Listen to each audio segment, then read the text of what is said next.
দ্রুত সংস্কার শেষ করে নির্বাচন দিন বললেন বিএনপির মহাসচিব মির্জা ফখরুল ইসলাম আলমগীর।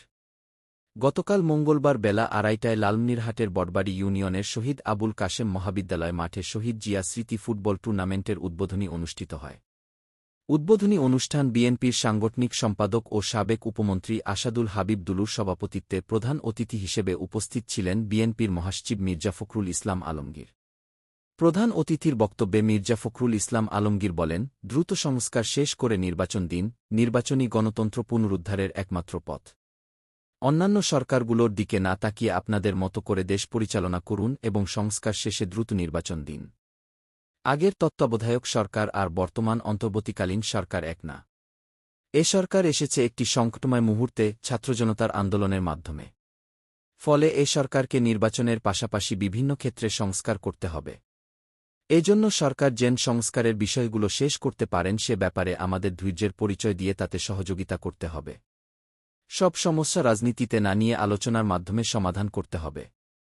তিনি আরও বলেন, দেশের সব জিনিসপর দাম আকাশছোঁয়া, সেদিকে নজর দিতে হবে। এছাড়া বিতর্কিত কেউ যাতে উপদেষ্টা পরিষদে যুক্ত হতে না পারেন সেদিকেও নজর দিতে হবে। দীর্ঘ ১৭ বছরের আওয়ামী শাসন শেষে দেশের মানুষ এখন মুক্ত বাতাসের স্বাদ নিতে পারছে। জিয়াউর রহমানের চেতনাকে বুকে লালন করেই বিএনপি নেতাকর্মীদের এগিয়ে যেতে হবে। কোনোভাবেই আওয়ামী দোসররা যেন আর মাথাচাড়া দিতে না পারে সেদিকে অন্তর্বর্তী সরকারকে দৃষ্টি দিতে হবে।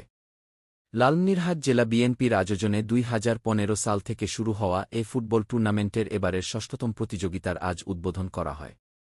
রংপুর বিভাগের ৮ জেলা, রংপুর মহানগর সৈয়দপুর রাজনৈতিক জেলা বিএনপির ফুটবল দল এ টুর্নামেন্টে অংশ নিচ্ছে। এ সময় উপস্থিত ছিলেন বাংলাদেশ ফুটবল ফেডারেশনের সভাপতি তাবিত আওয়াল, জাতীয় ফুটবল দলের সাবেক অধিনায়ক আমিনুল ইসলাম, বিএনপির সহসাংগঠনিক সম্পাদক আব্দুল খালেক ও পল্লী উন্নয়ন বিষয়ক সম্পাদক ফরহাদ হোসেন আজাদ প্রমুখ। আবরার হুসাইন, তেপান্তর ডেস্ক।